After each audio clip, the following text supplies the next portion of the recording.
by putting different people with different perspectives into a room and getting them to talk actually gives you a chance of making progress compared to the more traditional approach of policy making, where rich and powerful people get to meet ministers behind closed doors and stitch up deals. Hello and welcome to Michelson Alexander Explains. I'm Communications Specialist Matilda Finn, and today we're speaking to our Special Advisor and former Deputy Secretary of the Department of Immigration, Abul Rizvi, about the key takeaways from the Jobs and Skills Summit held in Canberra last week. Abul, welcome. Thanks, Matilda. So Abul, you attended and spoke at day 2 of the Jobs and Skills Summit last week. So can you tell us what it was like attending the summit? It was an extraordinarily positive vibe, I have to say. I mean, whilst there were many people there from unions and many people there from the employer bodies who generally have a pretty poor history at getting on, they were all very well behaved. And I suspect one of the reasons was that around 50% of the attendees at the summit were women. And, you know, blokes, when they're with other blokes, tend to not behave very well. But when there are women around, they tend to sort of pull up their socks a bit and are a bit more polite. And so there was a feeling of trying to get on. And I think there was a feeling of, let's see if we can do the best for Australia. Having said that, look, let's not be under any illusions. When the time came, the employer and the union bodies went back into their corners and said what you'd expect them to say. So can you tell us who were the most notable attendees and speakers at the summit? So the Prime Minister, of course, opened the summit and closed the summit. The Treasurer had a major role. I think at the IR session we had Tony Burke. The IR session was in fact chaired by my daughter Abul Rizvi, which was a very proud moment for me. That was great. Then there were a number of other sessions that were chaired by other ministers, including Brendan O'Connor, Jenny McAllister. On the second day, we had the immigration sessions, and they were chaired by the Home Affairs Minister Claire O'Neill and the Immigration Minister Andrew Giles. Well, the youngest participant in the Jobs Summit was 23-year-old youth advocate Yasmin Poole, who expressed the sentiment that young people were finally being heard at the summit, particularly around issues of gender and inequality.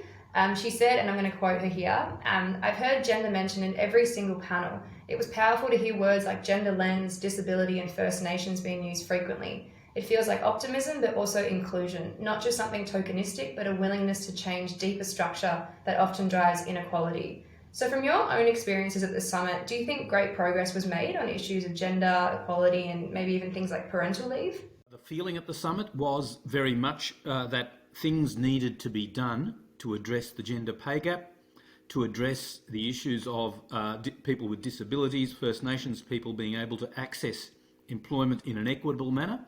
I think there was very strong support for that, and a number of the outcomes from the summit itself expressly pursue that.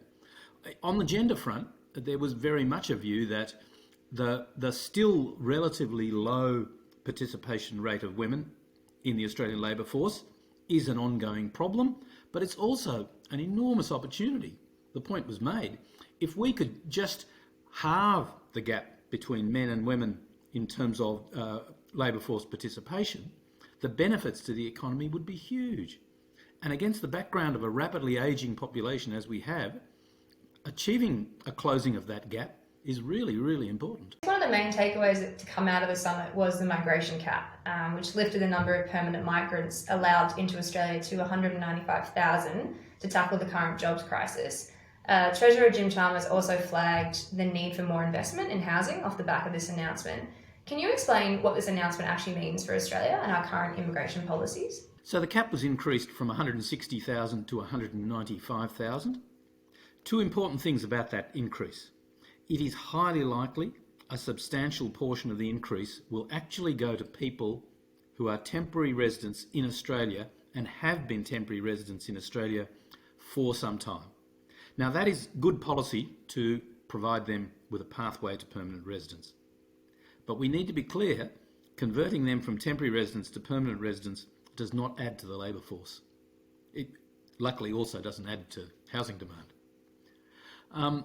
The second thing about the increase of the cap, and this hasn't been reported much in the media, is that almost all of the increase will have to be driven by individual state and territory governments nominating the skilled migrants they want. So that'll be the first step. People will have to apply to get state and territory nomination, and if their characteristics, particularly their occupations, align with the needs of that particular state, they will then be nominated by that state. They'll be able to apply for formal migration with the Home Affairs Department, and then they will get a visa. Now, if you're offshore presently and going through that process, it is highly unlikely you will arrive in Australia within the next 6 to 9 months. So if we're saying that the increase in the cap will help us with our immediate labour shortages, it won't. What is going to be far more significant in the short term in terms of labour shortages generally, not necessarily skill shortages, is what's happening with students. Students have come back with a vengeance. The numbers are going up at rates I have never seen, and I've been watching the numbers for students for over 35 years. I've never seen the numbers like this. In July alone, there was a net increase in students in Australia of 50,000. 50,000 in a month is a big number. The number of offshore student visa applications received in June and July outstripped any June and July in our history. So students, frankly, are the main game. So actually following on from that point, you spoke at day 2 of the summit touching on Australia's history of exploitative migrant labour and mistreatment that has led to many Pacific Island farm workers fleeing their employers. You also described how many migrants, including international students, as you just said, are at risk of being stuck in immigration limbo, saying they live permanently in the shadows. So what solutions did you offer in your speech for the greater protection of migrant workers, particularly with this huge wave of foreign students arriving? The exploitation of low-skill migrant guest workers in particular, whether they are on a visa or not, both in Europe and North America for the last 30 to 40 years, has been nothing short of appalling. As a proud migrant nation, we should not want to go down that path. Yet, for the last 10 years, the things that we have done have taken us down that path. We are starting to look more and more like America and Europe in terms of the exploitation of migrant guest workers. Now, the government says it doesn't want us to become a guest worker society. Frankly, too late. We have become a migrant guest worker society. Now, it's good to minimise the number of people in that immigration limbo, but we're not going to eliminate it. It's going to keep growing. The number of temporary entrants in Australia will keep growing. What we can do is look at what North America and Europe have tried to do in this space, because they have failed, and it's good to learn from failure. There's a lot to learn. Some of the good things they've done is strengthen their laws in this space. We can do that. They have provided increased resources to the regulators who enforce those laws. We too should do that. Those are both good things. But neither of those two things has ever effectively addressed the problem in North America or Europe. We need to think of something more innovative, and we know in the history of the human race, the organisations that have done the singularly best job in protecting workers are workers themselves and the people who organise them, that is, unions. What we should do in this space is recognise that. Now, I know a lot of people will go, talk about union thugs and all of that. That's just rhetoric and just silly stuff. If we can give unions a stronger role in this space, we have a chance of reducing the risk of these people being exploited for two reasons. One, unions have a much wider footprint than any regulator can ever have. And secondly, most of these migrant workers are very scared of officialdom. They don't like to go to government officials. But they will go to a trusted union person who they've known for some time. If they've known the person, they've got used to them, they will go to them if there's a problem.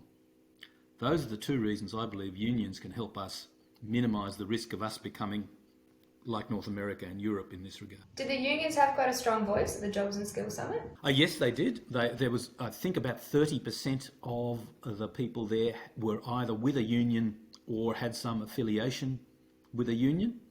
And so there were strong voices in that regard.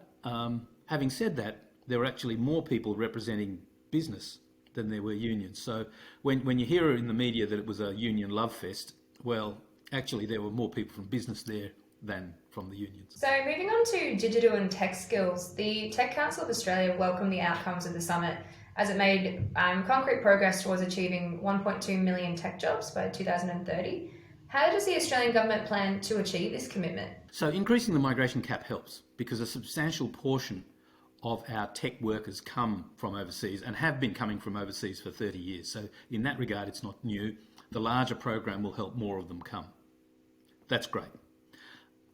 More significantly, I think, though, the government recognised that tech workers don't just go to universities.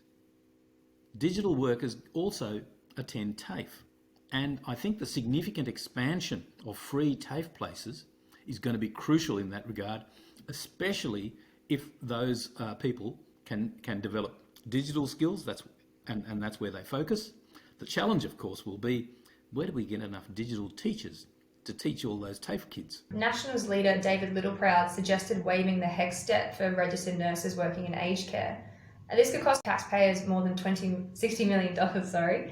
How was this suggestion received at the summit, and do you think it's likely to happen? I thought it was received quite positively. I think overall Mr. Littleproud's contribution was quite positive.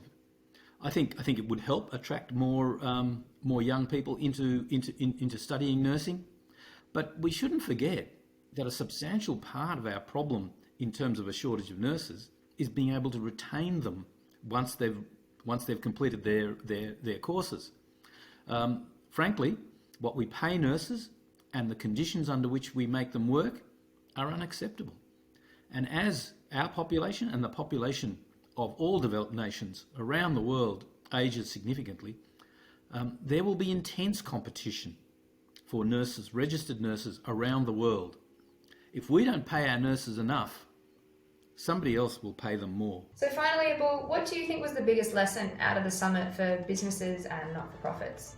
I think the biggest lesson for everybody was that by putting different people with different perspectives into a room and getting them to talk actually gives you a chance of making progress compared to the more traditional approach of policy making, where rich and powerful people get to meet ministers behind closed doors and stitch up deals. Well, that's all we've got time for today. Abul, thank you so much for joining us and sharing your insights from the Jobs and Skills Summit. We really appreciate it.